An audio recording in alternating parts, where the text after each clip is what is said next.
नबी आमोस का ग्रंथ अध्याय 7 पद संख्या 12 से 15 तक। बेतेल के याजक अमस्याह ने आमोस से कहा, नबी, यहाँ से चले जाओ, यूदा के देश भाग जाओ, वहाँ भविष्यवाणी करते हुए अपनी जीविका चलाओ। बेतेल में भविष्यवाणी करना बंद करो, क्योंकि यह तो राज्य के पुण्य स्थान है, यह राज मंदिर है। आमोस ने अमस्याह को यह उत्तर दिया, मैं न तो नबी था और न नबी की संतान, मैं चरवाहा था और गुलर के पेड़ छांटने वाला। मैं झुंड चरा ही रहा था कि प्रभु ने मुझे बुलाया, मुझसे यह कहा, जाओ मेरी प्रजा इस्राएल के लिए भविष्यवाणी करो। दूसरा पाठ एफेसियों के नाम संत पौलुस का पत्र अध्याय 1 पद संख्या 3 से 14 तक। धन्य है हमारे प्रभु ईसा मसीह का ईश्वर और पिता।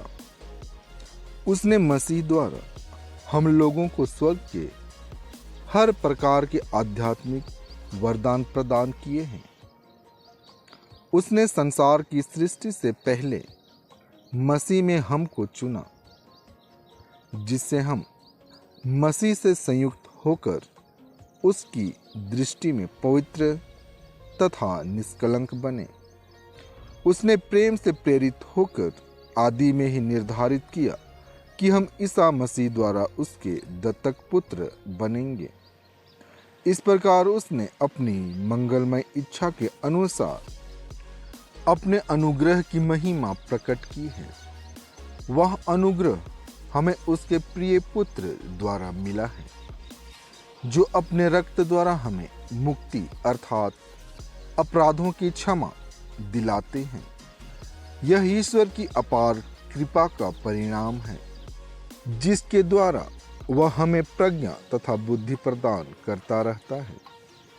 उसने अपनी मंगलमय इच्छा के अनुसार निश्चय किया था कि वह समय पूरा हो जाने पर स्वर्ग तथा पृथ्वी में जो कुछ है वह सब मसीह के अधीन कर एकता में बांध देगा। उसने अपने संकल्प का यह रहस्य हम पर प्रकट किया है। ईश्वर सब बातों में अपने मन की योजना पूरी करता है। उसके अनुसार उसने निर्धारित किया है कि हम यहूदी मसीह द्वारा बुलाए जाएं और हम लोगों के कारण उसकी महिमा की स्तुति हो। हम लोगों ने तो सबसे पहले मसीह पर भरोसा रखा था। आप लोगों ने भी सत्य का वचन अपनी मुक्ति का सुसमाचार सुनने के बाद मसीह में विश्वास किया है और आप पर उस पवित्र आत्मा की मुहर लग गई, जिसकी प्रतिज्ञा की गई थी। वह हमारी विरासत का आश्वासन है और ईश्वर की प्रजा की मुक्ति की तैयारी, जिसने उसकी महिमा की स्तुति हो। संत मार्कुस आज का पवित्र सुसमाचार अध्याय 6 पद संख्या 7 से 13 तक। ईसा शिक्षा देते हुए गांव-गांव घूमते थे।